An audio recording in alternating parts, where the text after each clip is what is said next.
একটি মেয়ে শ্বশুর শাশুড়িকে মাতা পিতার সমতুল্য হিসাবে সেবা যত্ন করবে কিনা। অনেকে মাসাইল বলে শ্বশুর শাশুড়িকে খেদমত করার দায়িত্ব ছেলেদের। এটা তো একটা ভেজাল্লা প্রশ্ন ভাই। প্রত্যেকে যার মা বাবার খেদমত করবে এটা হলো মূল কথা।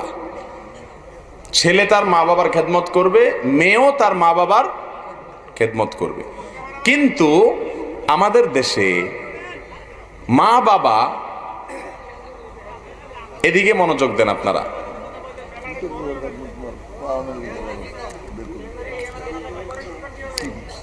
ক্যামেরা না থাকলে তো পরে দেখবেন না।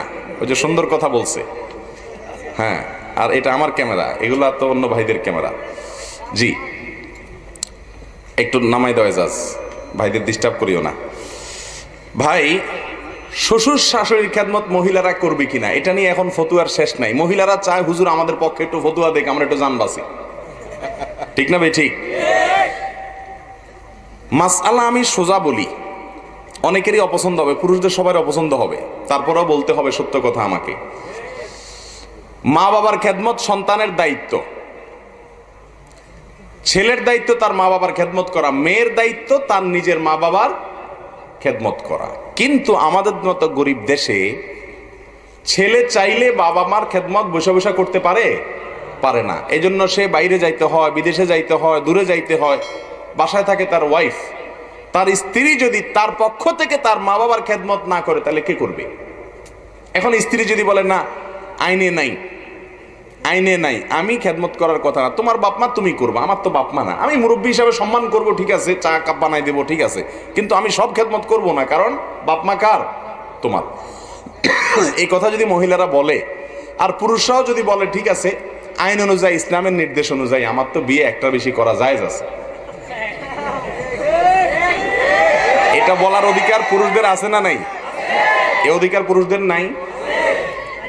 তো বেশি অধিকার বললে কিন্তু তখন দুই পক্ষে ভেজাল লাগবে কি লাগবে না?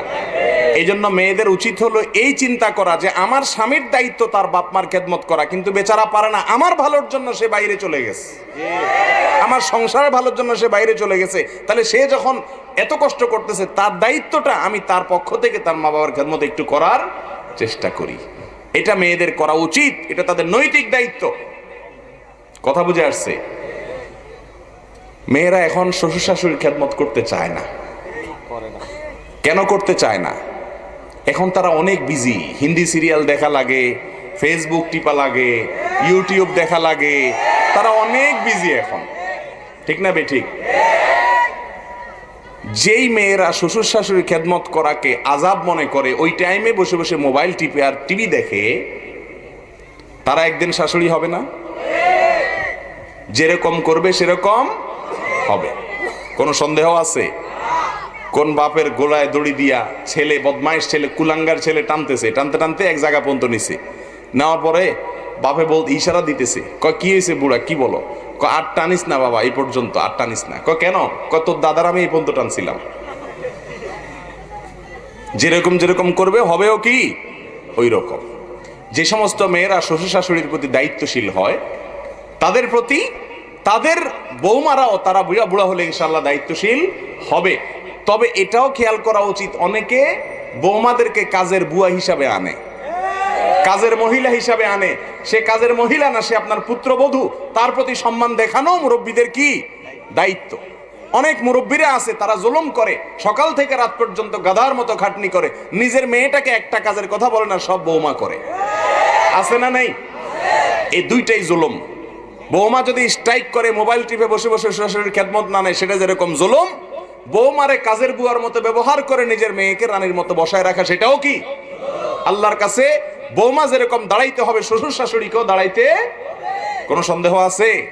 প্রত্যেকে যার যার হক, যার যার করণীয় কর্তব্য সঠিকভাবে আদায় করতে হবে। ডক্টর খন্দকার আব্দুল্লাহ জাহাঙ্গীর রহমাহুল্লাহ একটা কথা বলতেন, আমরা মাশাআল্লাহ অধিকার সচেতন, কর্তব্য সচেতন না।